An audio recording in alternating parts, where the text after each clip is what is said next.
The ceremony is about to begin. Well, this is the Roddenberry Archive Artists Panel. And thank you.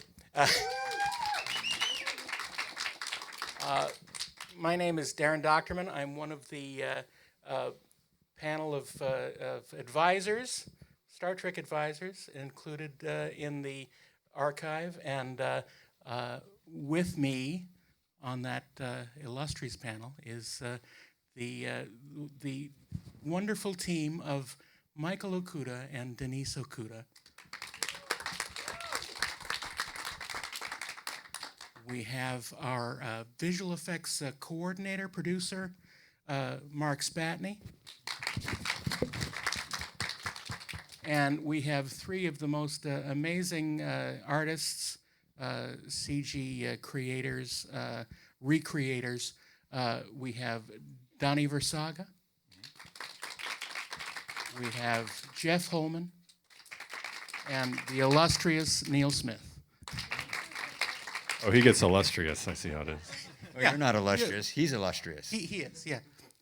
So what we're going to talk about is something that we've been working on for a few years, some of us more than others, but it has been an ongoing process that was started as an idea between Jules Urbach and Rod Roddenberry to create a repository for the vision and art and spirit of Gene Roddenberry. But I was just scanning documents. Well, scanning is fun, but it only takes you so far. I agree. I looked at the document thing in the 3D glasses. It was a little boring, just to be honest. But we have been in the process of recreating in the virtual space everything from Star Trek. And it's not going to be just Star Trek. We're going to do more than that. But right now, there's a lot of Star Trek that we've had to go through.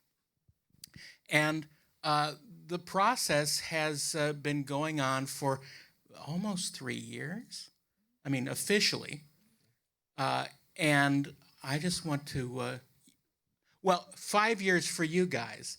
But the process of, besides Geoff, these other guys were brought in at certain stages over the years.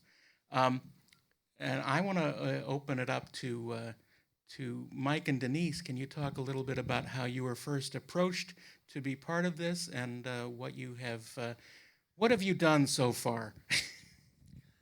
Many, many years ago in an art department far, far away,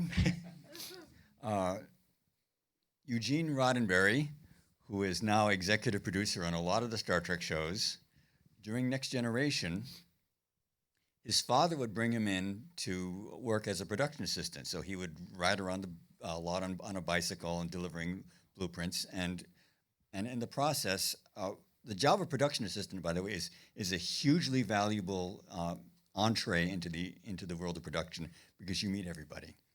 And one day, Rod comes in with his teenage friend and says, "Hi, Mike, I want you to meet my friend Jules. Jules is a genius." And with an introduction like that, it turned out, in fact, he was right. Fast forward to about 3 or 4 years ago, Rod calls again and says, "Would you talk with Jules because he wants to suggest a project?" And the project is to document and preserve the vision of Gene Roddenberry in as many ways as we can. And we've been involved in a number of Star Trek projects, but this is extraordinary.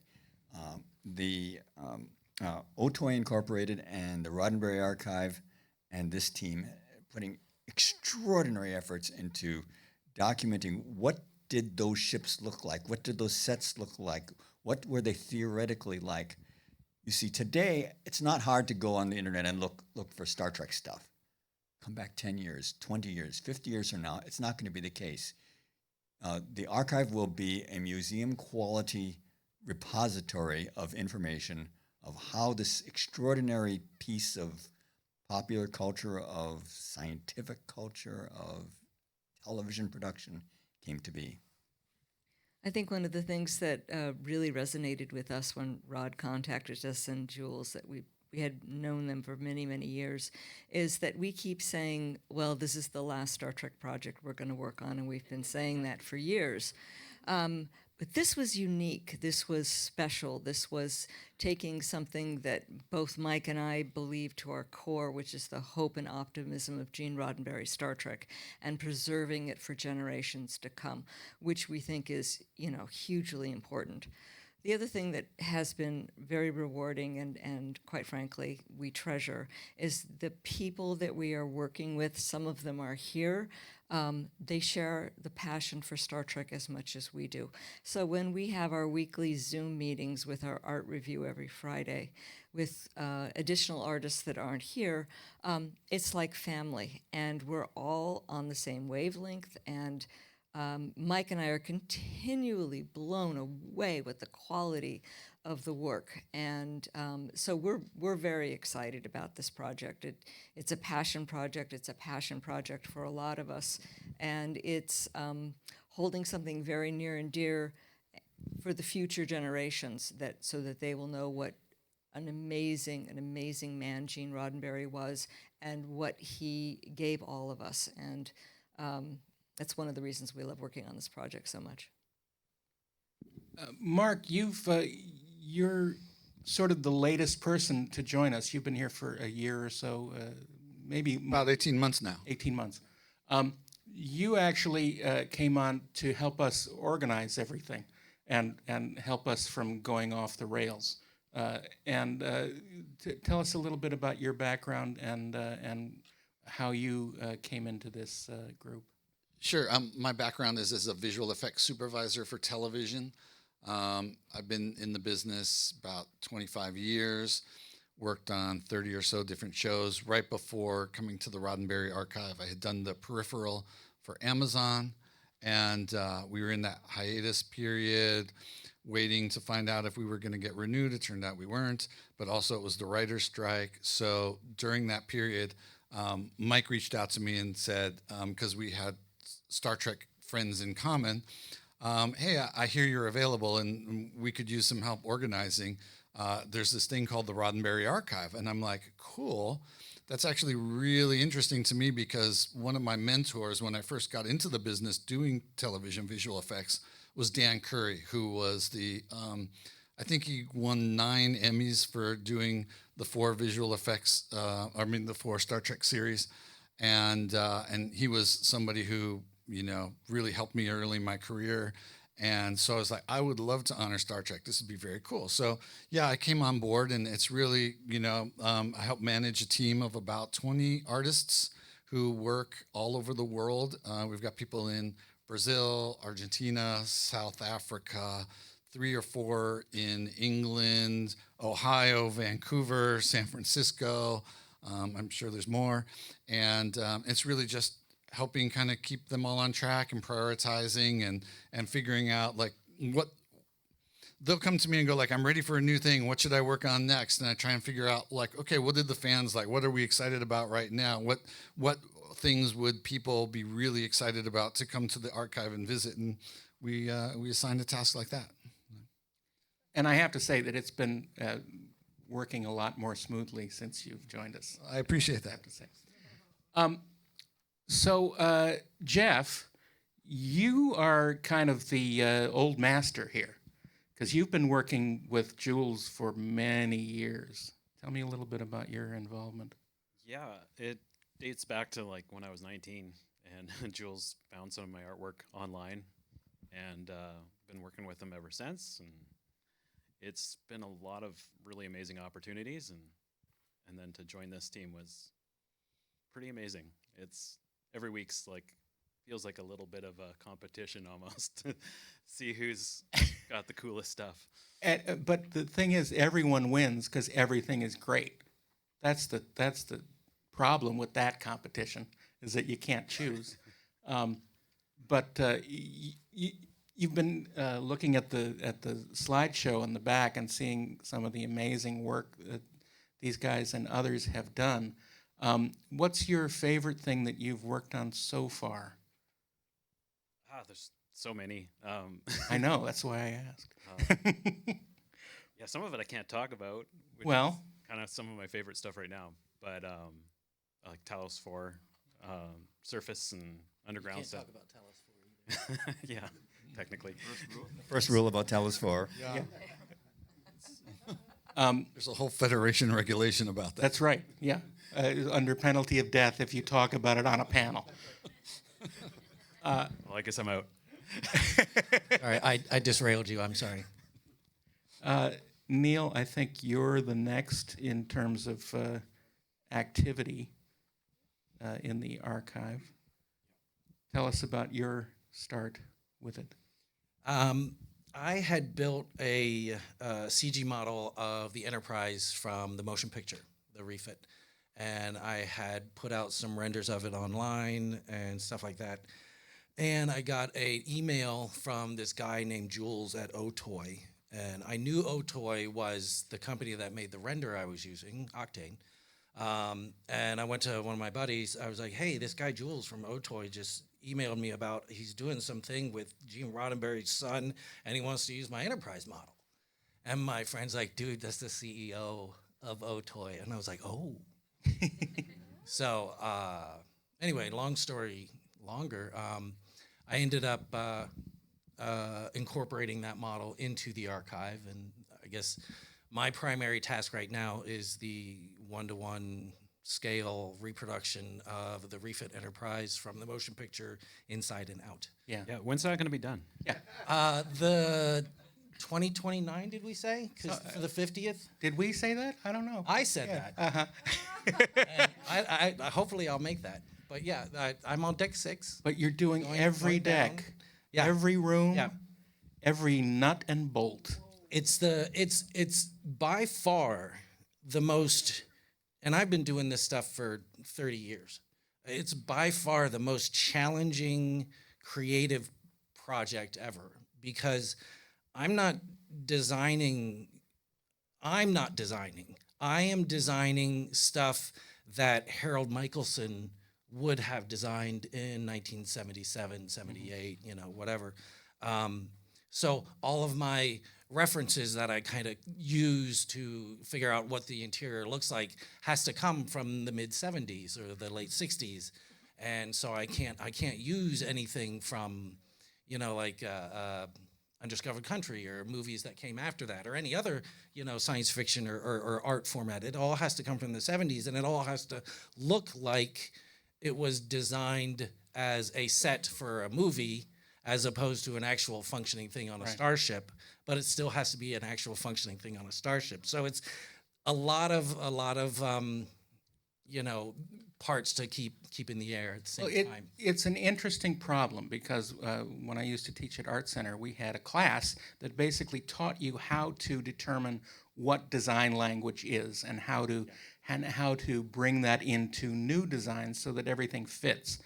And that's the big question when you're supposed to come up with a new space that hasn't been seen before. How do you relate it to things that people are very familiar with? And it's a very tough challenge because you can get, as you know, you can get trapped in a certain mindset where you think you're going in the right direction, and it somehow you realize that, oh wait, this doesn't really work. Maybe if I go this way, it'll work better. Yeah, my initial concept for something almost never ever works, and it's usually I'll start with like a kit bash Right. mentality where I'll take a little part from the rec deck because we know what that looks like, a little part from the bridge because we know what that looks like, and start putting it together. Well, 9 times out of 10, we look at it as the group, and by no means am I doing this by myself. This is all these guys are responsible. And we look at it and we're like, yeah, that really looks like crap. So you need to start all over again. And in that conversation, either one of you guys or you or even you guys on the team will make some sort of comment that'll go, oh, that's what it needs to be.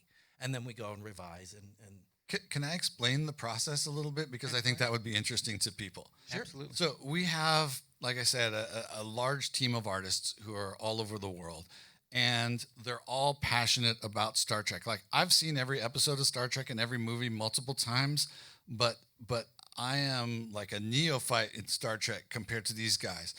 And every one of them has their own era that they're particularly, fond of, that they're experts in. But they all know, even the stuff that they're not as familiar with, they know more than like 99.999% of the people who on Earth. So they all work on their own different things. Like, one person may be working on original series stuff. One person's really passionate about the current era of Star Trek and is doing sets from that. Another person, Neil's focused on the motion picture. But we all get together every Friday for multiple hours, sometimes as many as like 3 or 4 hours, but usually not that quite long. And they all show their work, and they all pick it apart and look at things, not in a negative way, but it's just like, oh, I happen to have some reference. This is the thing that blows my mind all the time.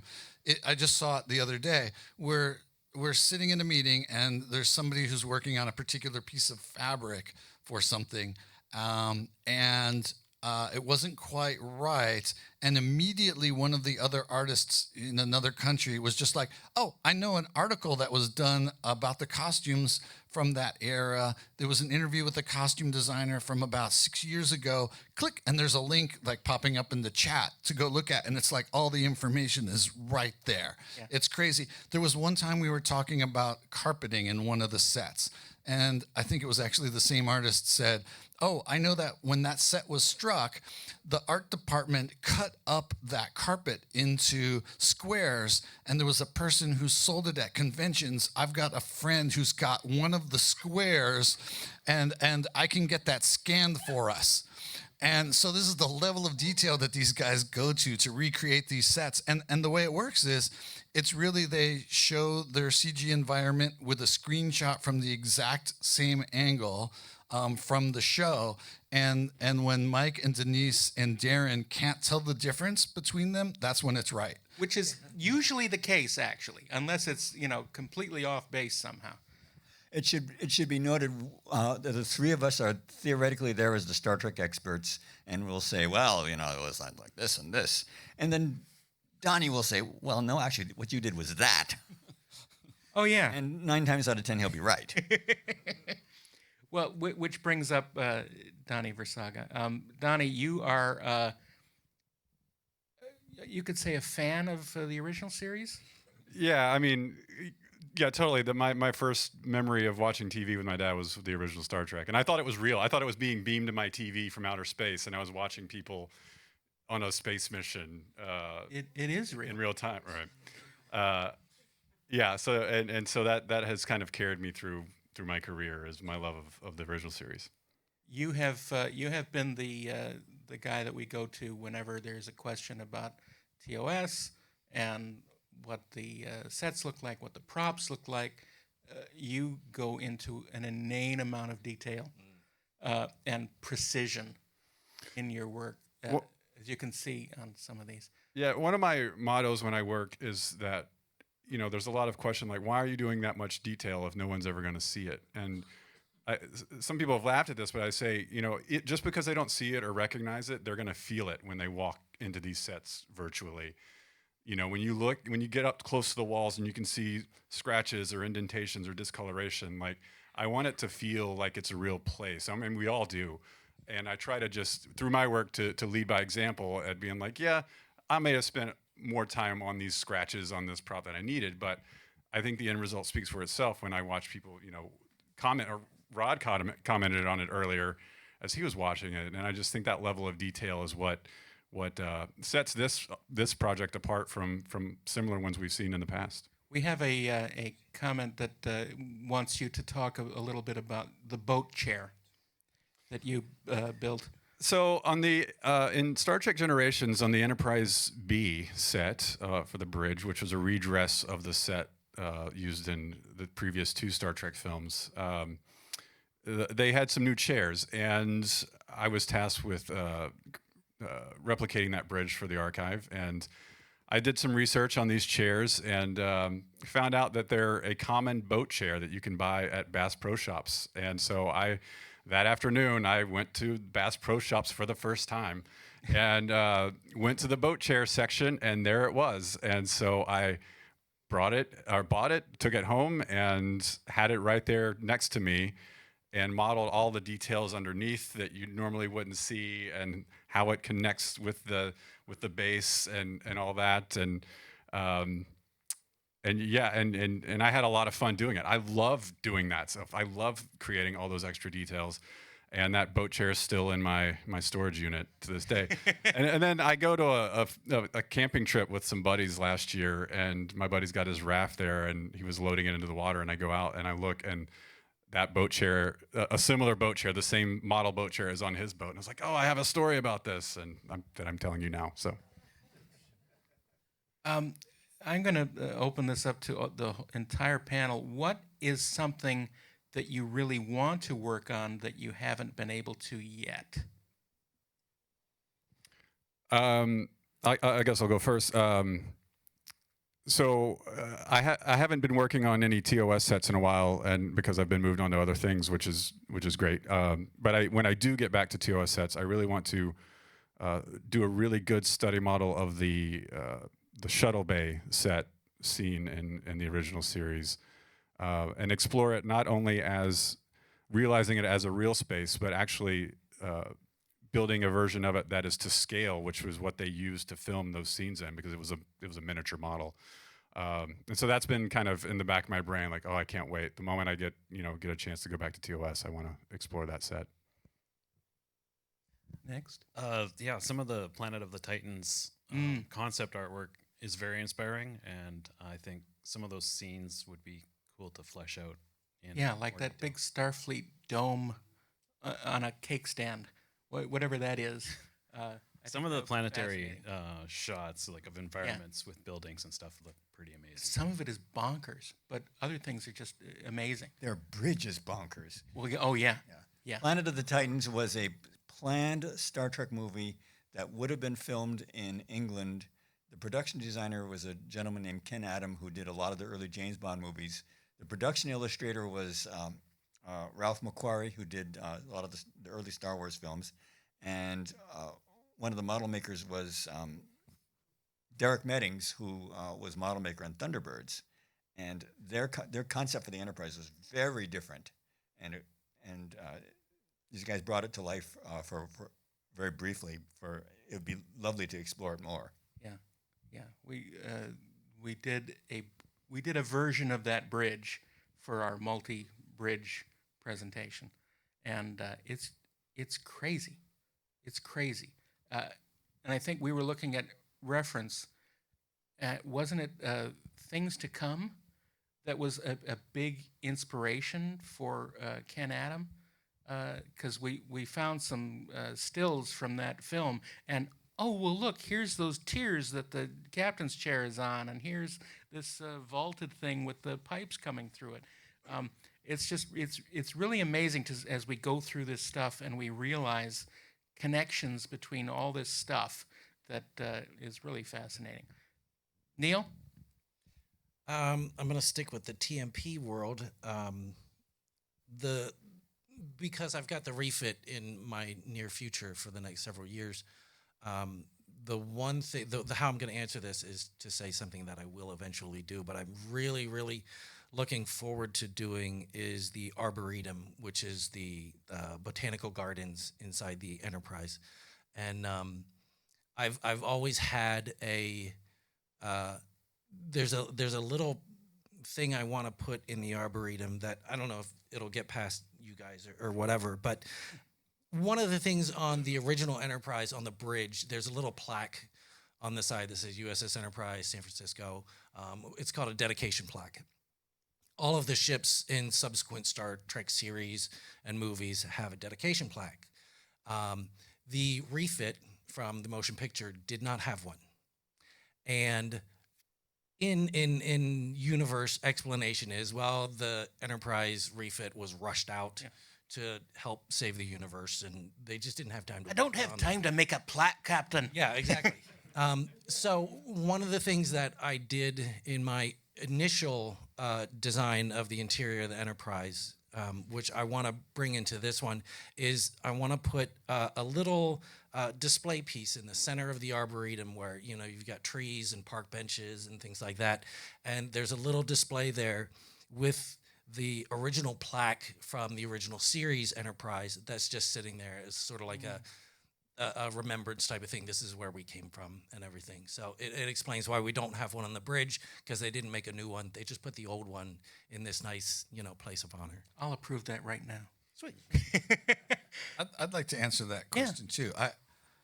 The thing that I'm the most excited about with the archive is, because I come from narrative storytelling, the live action work that we're doing. We're doing documentaries where we're interviewing old production crew and cast and stuff, and I'm very excited about that.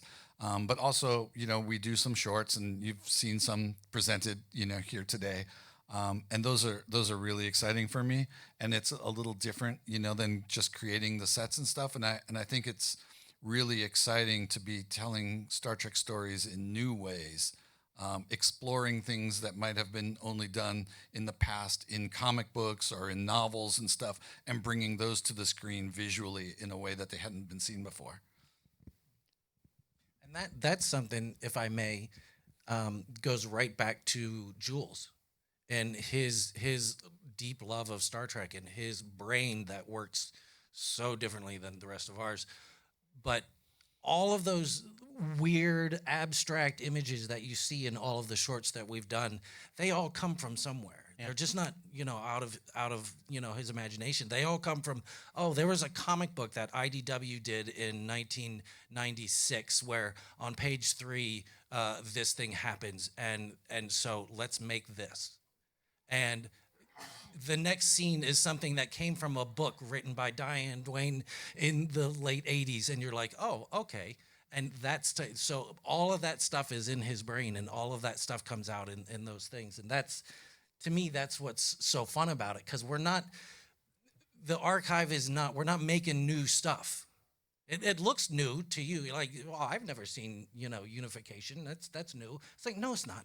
It's all based in comic books and novels and things like that. It all comes from somewhere. And that's the point of the archive, is that we are not making new stuff. We are preserving what's there and doing it in a creative way, right, to get people interested, yes. But Bless you. It's just preserving what Gene did. Right. Sort of like the Preservers. Yeah. That's a deep Star Trek cut. Mike and Denise, what about you? What would you like to see that we haven't touched on yet? Anything TOS. I will give you a very specific thing that all these guys are going to hate. Yeah. Oh, God. I know what it is already. He knows what it is. I would love to see, these guys have done a magnificent job of creating the original series sets, or all of the sets. I'd like to be able to pull the camera back and see the back sides of the sets, yeah, and see the interior of the sound stages. Yeah, and Donnie is going to hate doing that. I'm warming up to it. Thank God I'm on TMP. Mike, that's not just a wish list. Like 3 weeks ago, you sent us photos from the actual stages where it was shot on, so that we have photographic reference to do it. You walked the sets and took the pictures so we would know what those sound stages look like. I haven't opened that yet on purpose. A friend of ours that we used to work with at Paramount Pictures is still there, and he stunk me onto the lot. We ran up and down and took pictures around the lot, and we went to the actual sound stages where the original series was shot, but they're being used. They're actually filming on them. So, and they're closed sets. No one who's not on the production company is supposed to be there. So I just said, I'm official. Walked in, took pictures of the walls and everything like that, and the key to it is just walk in like you own the place. Yeah. And finally someone says, hi, what department are you with? And I said, I'm with the... And I walked. Studio Services. Just so you know, if you just say, I'm with visual effects, people will believe it, because nobody knows who's in visual effects. Nobody knows those people, so yeah, that works. I think that Denise, do you have anything? I said TOS. Okay. I think that brings up an interesting thing because we are doing both reality sets, right? The sets as they existed on stage somewhere. And we're also doing an in-universe version of certain things that, you can open up panels that, no one knows, and that there's machinery in there or something that, wouldn't even be thought of by a production crew, but things that make it feel absolutely real. And so that's part of the challenge. There's sort of a two channel procedure to try and figure out not only what they did then, but what would exist in reality if this were actually built. Why is it important to do the production version? I think one of the most important things that we are doing here is preserving the methods and the procedures that went into making these shows, because that's truly one of the lasting effects that Gene Roddenberry has. He was the force behind all of this creativity, and we are trying to honor the original artists who did all this stuff and try and show what went into it that made it work as well as it did. Okay, to that effect, can I explain about TOS engineering, the blinky lights? Sure. Okay, so in the original series, there are in one of the sets displays that have just a bunch of random blinky lights in it. And so in computer animation, it's very easy for one of our artists to just go ahead and set it so that those lights turn on and off in a pattern that matches what happened in the show. But in the actual show, do you want to explain what you did? Yeah, so in the actual show, what it was a layer of plywood with holes punched out of it, and then a diffuser layer with colored lighting gels behind it, and then another piece of plywood with holes cut out of it. And there was a guy actually or a group of guys on the set that would move these boards up and down to make the lights look like they were blinking. And so when I had recreated that panel before, but since I was being paid to do it this time, I was like, well, I may as well do it the right way. And so I took 1,000 screen caps and video reference of those panels from different episodes, how they move, to discern what the board behind it all, where the cutouts were, to make that pattern. I know I'm realizing how crazy it is now that I'm saying it. But That's why we love these guys. When I showed it to Mike and he said, "Oh, I'm so glad that you did this. I love these so much." I was like, that was enough for me to be like, okay, I enjoyed doing it. But yeah, and so now we have those cutout boards documented of how they were actually cut out, and yeah, so. And no one's gonna think about that when they're watching the show, except Donnie. But now it's explained. Now it's people who explained. visit the archive can learn about that. And how now it was they done. can go, oh, well, that makes sense. It's relatively simple what they did, but it's ingenious. So that's part of what we're trying to convey and preserve and educate people about, because it's fascinating. There was a ship in the motion picture called an air tram. And if you've ever seen the movie, this is the ship that brought Captain Kirk to Starfleet headquarters in San Francisco right before they go off and fight the bad guys.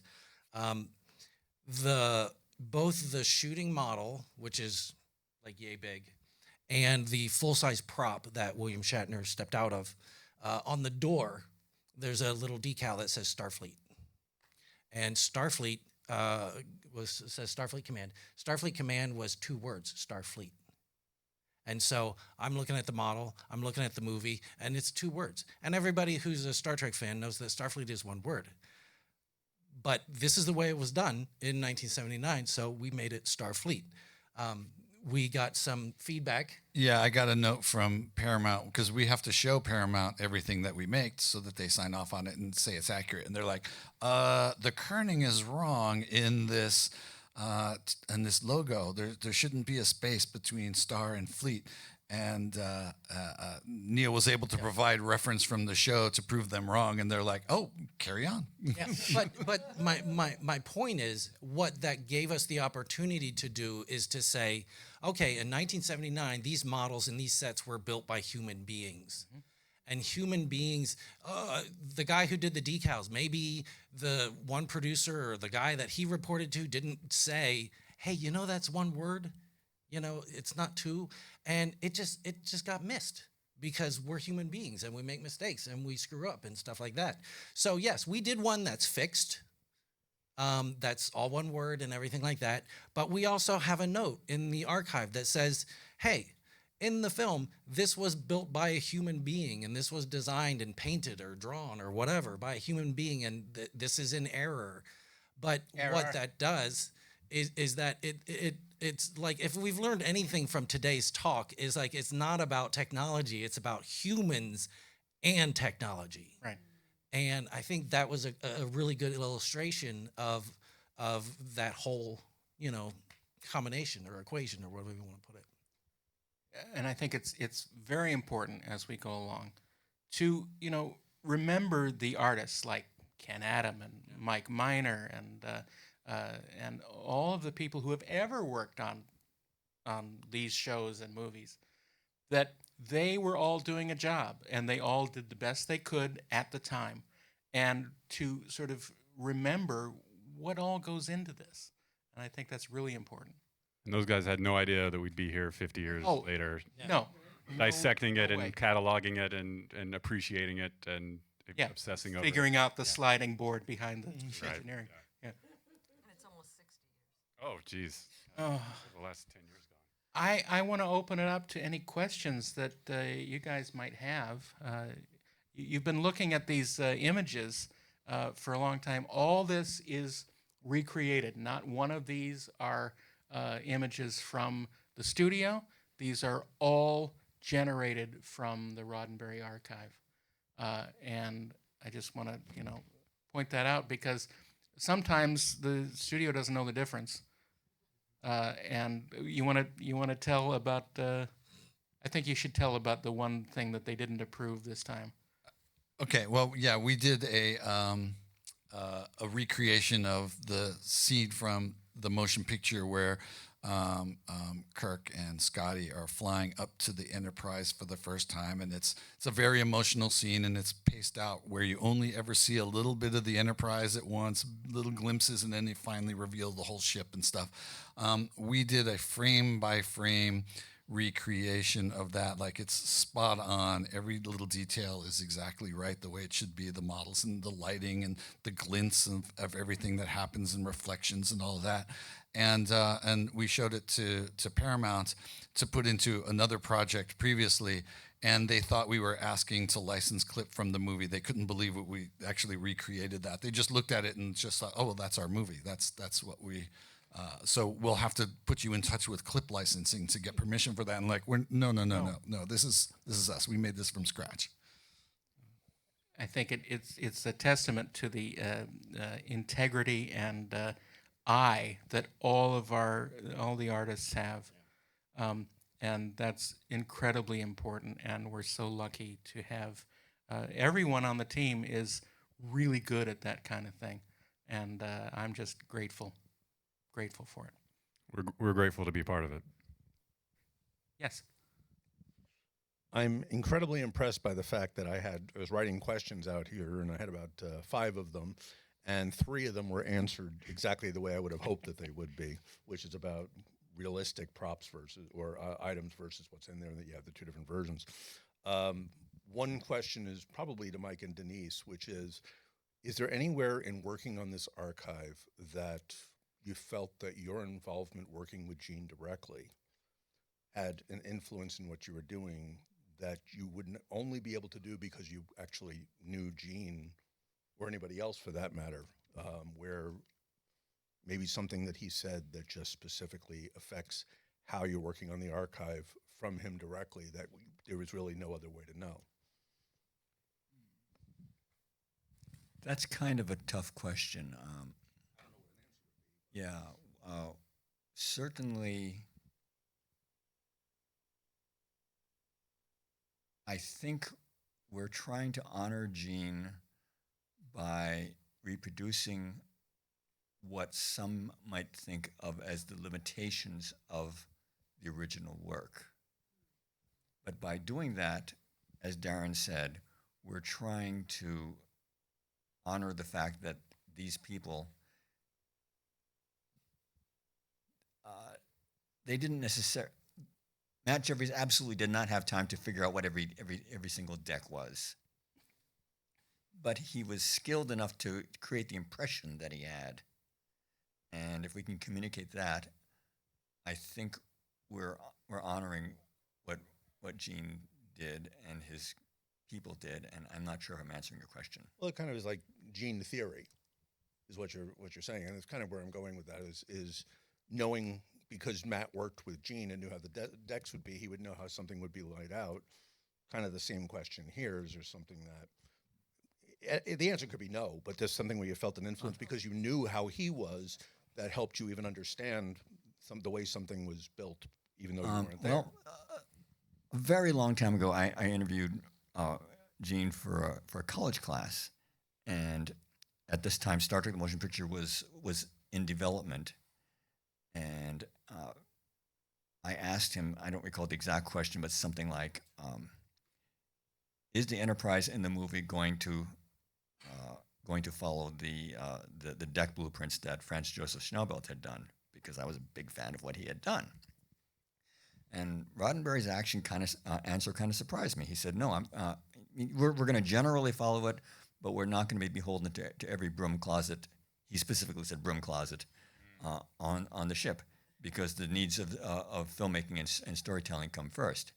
And so, yes, that kind of informs what we're doing. That it's important to know that this is important for the logic of the starship, but this is important for the decision of filmmakers, and those are two valid stories. See, that's a fascinating note that I'd love to read in there too. And then, of course, hide a broom closet somewhere. My other question was, now that you're doing the one-to-one refit Enterprise, where's the one-to-one Reader to go along with it? I don't know if we're allowed to talk about that. It's right outside. Let's just say that there are always possibilities. Yep.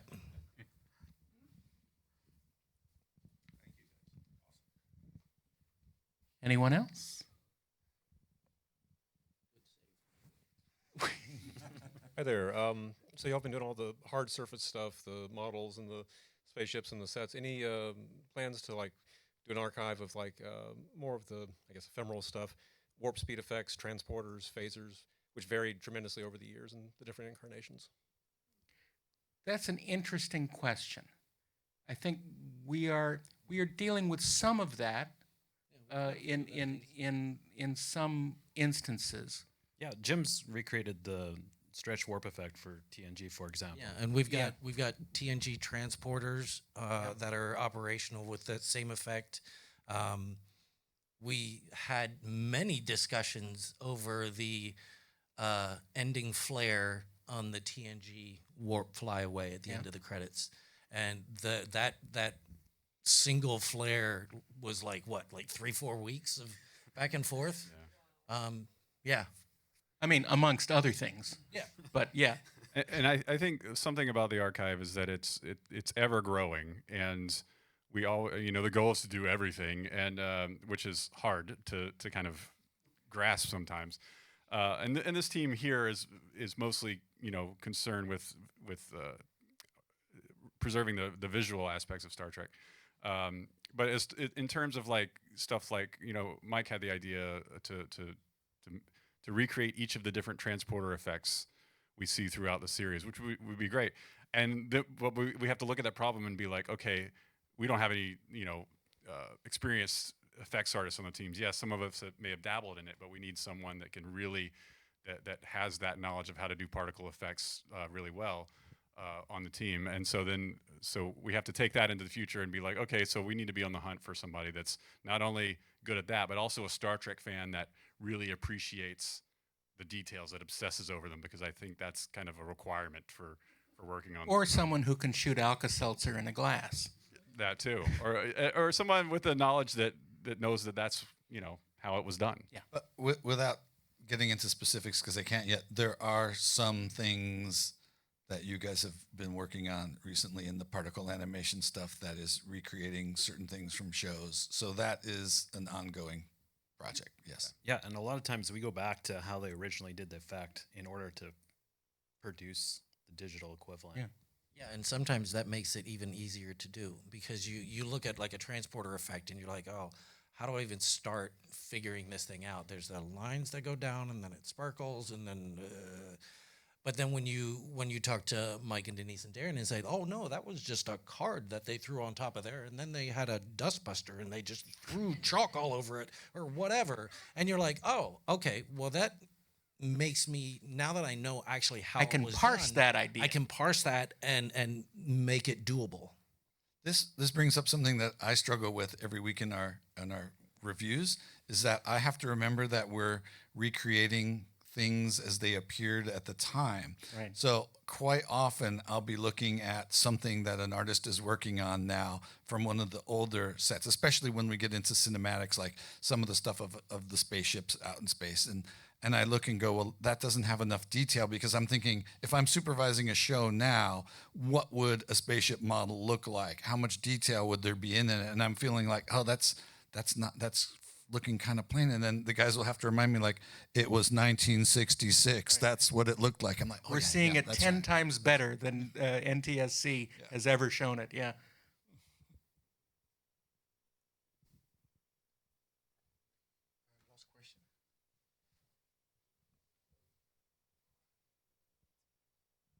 Hey, so I'm going to ask more of a fan-like question. There were a lot of places that were hinted at in some of the ships that we maybe never saw on screen. One thing in particular, cetacean ops, which has been kind of hinted at and shown in later iterations of Star Trek series. But I know it goes back as far as TNG, where they talked about that department actually existed. And I wanted to know if that was part of the plan to actually fully flesh out those actual locations, or if you were, or what you were using for reference as well. If we ever did it, if we ever did the Enterprise D to the level of detail that Neil is doing, the refit Enterprise, that's something we would address. One of the challenges is we want to design as little as possible. I don't want you to go, wow, I never thought it was like that. I want you to go, yes, of course that's how it was. And so that's that would be a real challenge, because it would be such a different set, and yet it has to look like something that, it has to look like it fit into that television show. Right. And there be whales there. By the way, I did a tiny bit of work on Lower Decks, and I did do that. I did a cutaway of the ship, and I did put a cetacean ops in it. The most important question is, did you put a bathroom on any of these things? No bathroom. Damn it, I forgot. It's beamed out of you instead. You see, Rod, in the future, mankind will get rid of the need for eliminating waste like that. So we won't have to worry about that in the future. I think we're out of time. So thank you so much for joining us with the artists of the Roddenberry Archive. Enjoy the rest of your day. Thank you. Thank you.